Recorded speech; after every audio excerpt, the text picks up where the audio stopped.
Hello दोस्तों, आप सभी कैसे हैं। आशा करते होंगे कि आप सभी स्वस्थ होंगे, अच्छे होंगे, मस्त होंगे। कल हम आपको बताए थे convergent thinking and divergent thinking, और आज हम आपको बताएंगे अधिगम के लिए आकलन और अधिगम का आकलन। एक क्वेश्चन सीटेट में कंपलसरी आता ही आता है। अगर ये डायरेक्ट प्रश्न नहीं पूछता है तो घुमा फिरा के पूछता ही है इस प्रश्न, मतलब इस टॉपिक से प्रश्न। तो जब तक आप इसको नहीं समझे रहेंगे तब तक आप जो है इसको नहीं कर पाएंगे कि आखिर में ये अधिगम के लिए आकलन और अधिगम का आकलन क्या है। तो पहले समझिए जो इनके शाब्दिक अर्थ क्या है। शाब्दिक अर्थ का मतलब कि अधिगम के लिए आकलन, अधिगम जरा सा बस माइनर डिफरेंस है और उसमें कंफ्यूजन हो जाती है। अगर हम नहीं समझे तो कंफ्यूजन होना स्वाभाविक है। तो चलिए आपको पहले बताते हैं अधिगम के लिए आकलन क्या है। इससे भी पहले आपको बताएंगे कि अधिगम क्या है। अधिगम वह है जिसमें सीखने सिखाने की प्रक्रिया के दौरान जब हमारे व्यवहार में परिवर्तन होता है तो उन्हें हम क्या कहते हैं, अधिगम कहते हैं। ठीक है। अधिगम एक शब्द है, एक अर्जन शब्द है। तो अभी हमको अधिगम पे ही बात करनी है, तो अर्जन अभी हम नहीं बताएंगे आपको। अभी केवल बस अधिगम के लिए आकलन और अधिगम का आकलन क्या है इस टॉपिक पे बात करेंगे। तो चलिए पहले बताते हैं कि अधिगम के लिए आकलन क्या है। अच्छा देखिए, अधिगम का मतलब है सीखने सिखाने की प्रक्रिया। ठीक, मोटे मोटा ये आप समझिए कि सीखने सिखाने की प्रक्रिया है आपका अधिगम। ठीक। अब है कि अधिगम के लिए आकलन, अभी यानी कार्य जो सीखने सिखाने का कार्य हो रहा है उसके लिए भी हमें आकलन करना है ना।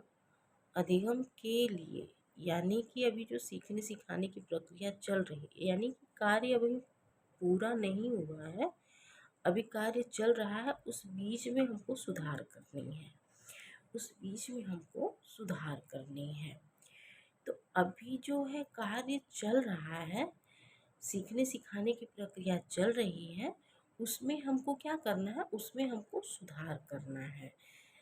के लिए आकलन, है ना। अधिगम के लिए आकलन, अभी हमको उसमें सुधार करना है, यानी कि अभी हमको अपने सीखने सिखाने की जो प्रक्रिया है उसको और उत्तम बनाने के लिए हम क्या क्या प्रोसेस कर सकते हैं। आपका जैसे एक उदाहरण के रूप में आप ऐसे समझिए कि जो बच्चों का 3 महीने पे या 1 महीने पे इनका जो टेस्ट लिया जाता है, तो ये हम देखते हैं ना कि बच्चों में क्या कमी है या किस टॉपिक, क्या टॉपिक उनको समझ में नहीं आया है। तो जो टॉपिक उनको समझ में नहीं आया है उस टॉपिक पे फिर हम जो है ज़्यादा फोकस करते हैं कि ये बच्चों का जो है स्ट्रांग हो, है ना। तो ये इसका मतलब कि जो हमारा शिक्षण का कार्य चल रहा है उस बीच में हम टेस्ट लेते हैं और हमको जो है ये पता चलता है कि बच्चों में क्या कमी है, उसको फिर हम सुधारते हैं। सीखने सिखाने की प्रक्रिया के दौरान, शिक्षण की प्रक्रिया के दौरान जो भी हो उसको हम कह सकते हैं के लिए। बस आप के लिए समझिए, यानी कि जो शिक्षण प्रक्रिया के दौरान जो हम सुधारात्मक जो है प्रक्रिया अपनाते हैं उसको हम अधिगम के लिए कह सकते हैं। और अधिगम का आकलन तो आप ऐसे कर सकते हैं, जो बच्चों के रिपोर्ट्स कार्ड होते हैं, बच्चों के रिपोर्ट्स कार्ड जो हम सत्रांत में जो उनको प्रोवाइड होता है, तो उसमें क्या है बच्चों के मार्क्स जो है हो जाते हैं। अब उसमें कोई भी सुधार की गुंजाइश होती है, नहीं होती है। उनके जब रिपोर्ट्स कार्ड बन जाएंगे तो फिर उसमें कोई भी सुधार की गुंजाइश नहीं रह जाती है। यानी जो अधिगम हमने 1 साल तक किया या बच्चों ने किया, तो उसमें अब जो है कोई भी सुधार नहीं किया जा सकता। यानी जो अधिगम हो गया, यानी कार्य होने के बाद का जो आकलन हुआ है उससे हम कहेंगे अधिगम का आकलन। अधिगम का आकलन, फिर से सुनिए, अधिगम के लिए यानी कि कार्य के दौरान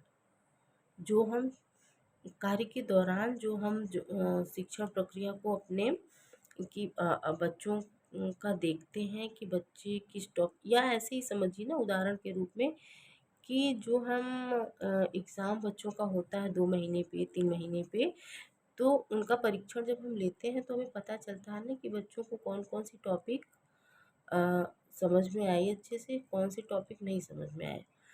तो उस हिसाब से फिर हम आगे का जो है अपना प्रोसेस करते हैं कि हमें किस टॉपिक पे ज़्यादा ध्यान देना है, किस टॉपिक पे कम ध्यान देना है, कि बच्चों को अच्छे से बच्चे हमारे परफेक्ट हों। इसी प्रकार जब आप उनको रिपोर्ट्स कार्ड दे देंगे, उसके बाद कोई भी जो है आप सुधार उसमें नहीं कर सकते हैं। यानी जो कार्य हो जाने के बाद का, यानी कार्य समाप्त हो गया, अब उसका आकलन। और जो कार्य चल रहा है बीच में, उसको कार्य चल रहा है, उसकी कमियों को जान के बीच बीच में सुधारने की प्रक्रिया, ये हमारा अधिगम के लिए आकलन हो गया। अधिगम का आकलन कार्य होने के बाद। एक अच्छा छोटे से उदाहरण के साथ आप समझिए, जैसे मान लीजिए कि आपके बाहर में कोई गेस्ट आए हैं, ठीक है? कोई गेस्ट आए हैं, आपको चाय बनानी है, ठीक है? तो आप ठीक है, गैस ऑन करते हैं, पानी, चीनी, चाय पत्ती सब उसमें ऐड कर देते हैं, सब डाल देते हैं। अच्छा, आपका चाय अब खौल रहा है, आपने शुगर भी डाल दी है, ठीक है? तो आपके मन में ये होगा कि यार ज़्यादा चीनी ना हो जाए, कम चीनी ना हो जाए। तो ऐसा तो नहीं है कि ज़्यादा चीनी हो गई। तो आप क्या करते हैं, कभी कभी ऐसा होता है ना, थोड़ा सा हम उसमें से चाय निकालते हैं, टेस्ट करते हैं, ठीक है? तो हमें पता चलता है कि क्वांटिटी ऑफ शुगर, इस चीनी की मात्रा कितनी है, ज़्यादा है कि कम है, ये हमारी चाय परफेक्ट बनी है कि नहीं बनी है। क्योंकि खौल खौल रहा है चाय, उस दौरान हमने चाय को प्लेट में निकाला और टेस्ट किया, तो हमें ये पता चल जाता है कि नहीं क्या कमी है इसमें। चाय खौल रहा है, थोड़ा सा निकाल के हमने टेस्ट किया, तो हमें पता चल जाता है कि अभी इस चाय में क्या कमी है, ठीक है? और अगर जब वही चाय बन जाती है, आप गेस्ट के पास, आपने टेस्ट नहीं किया, आप डायरेक्ट आप गेस्ट के पास लेके गए और गेस्ट ने टेस्ट किया, उसके बाद आपको फीडबैक दिए कि चाय मीठी बन गई। आप उसमें कोई सुधार कर सकते हैं? नहीं कर सकते हैं। कोई भी सुधार उसमें आप नहीं कर सकते, क्योंकि हमको गेस्ट को चाय परफेक्ट पिलानी है और चाय हमारी जो है मीठी बन गई। तो सुधार की गुंजाइश है, वो तो गेस्ट ने ही बता दिया कि फीडबैक दे दिया आपको कि चाय मीठी है।